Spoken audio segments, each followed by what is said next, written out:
आज के इस दार्शनिक विश्लेषण में हम एक अत्यंत ही गहन विषय पर विचार करेंगे। विषय है योग, अर्थात वियोग और परम शांति। सुनने में थोड़ा अद्भुत लगता है ना? आइए बिना किसी विलंब के इस प्रस्तुत अध्ययन की गहराई में उतरते हैं और समझते हैं कि ये वास्तव में क्या है। सामान्यतः जब भी योग शब्द आता है तो मन में मिलन या जुड़ने का विचार आता है ना? परंतु इस प्राचीन दर्शन ने एक नितांत भिन्न दृष्टिकोण प्रस्तुत किया है। इसके अनुसार योग का अर्थ है आत्मा और परमात्मा का कोई नया मिलन नहीं है। भला जो संबंध नित्य सिद्ध है, शाश्वत है, वो नया कैसे हो सकता है? वो तो केवल सांसारिक आसक्ति के कारण हमारी स्मृति से ओझल हो गया है। अतः यहाँ योग का वास्तविक अर्थ है सांसारिक दुखों से पूर्णता वियोग। तो भाग 1 है योग की मौलिक परिभाषा, अर्थात दुखों से वियोग। अब यहाँ एक स्वाभाविक प्रश्न उठता है, यदि दुखों से वियोग ही योग है तो मनुष्य इस दुख रूप संसार से जुड़ता ही कैसे है? ये संपर्क मुख्य रूप से इन 4 सोपानों से होता है: शरीर, इंद्रियां, मन और अंततः बुद्धि। विचार करने वाली बात यह है कि जब इन चारों की वृत्तियां, इनकी हलचल पूर्णतया शांत हो जाती है, तब संसार से हमारा प्राकृतिक वियोग स्वतः ही हो जाता है। और इसी समत्व भाव, इसी ठहराव का नाम योग है। आगे बढ़ते हैं भाग 2 की ओर, संकल्प और कामनाओं का त्याग।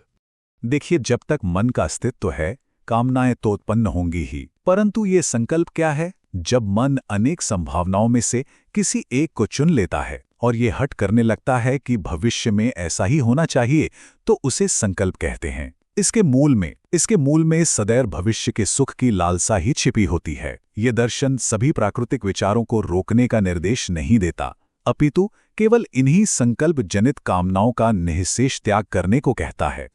अब यहाँ एक अत्यंत गूढ़, एक बहुत ही गहरा दार्शनिक मोड़ आता है। ईश्वर प्राप्ति की लालसा बहुत स्वाभाविक मानी जाती है, किंतु अंततः एक साधक को इस कामना का भी त्याग करना ही पड़ता है। ऐसा क्यों? क्योंकि मुझे कुछ पाना है, इस भावना के भीतर ही एक अत्यंत सूक्ष्म कर्तापन और एक अभाव बोध छिपा रहता है। और सोचिए, जब तक भीतर कोई अभाव बोध है, तब तक परम पूर्णता कैसे प्राप्त हो सकती है? अब आते हैं भाग 3 पर, परम शांति का मार्ग। इस परम शांति और उपरति की अवस्था तक पहुंचने के लिए एक साधक के भीतर 4 गुणों की आवश्यकता होती है। ये हैं दृढ़ निश्चय, उत्साह, धैर्य और निरंतर प्रयास। बिना उकताए मन और इंद्रियों को बाहरी विषयों से हटाकर पूर्ण रूप से परमात्मा में स्थिर करने का निरंतर प्रयास ही एकमात्र मार्ग है। यही वह अभ्यास है जो लक्ष्य तक ले जाता है।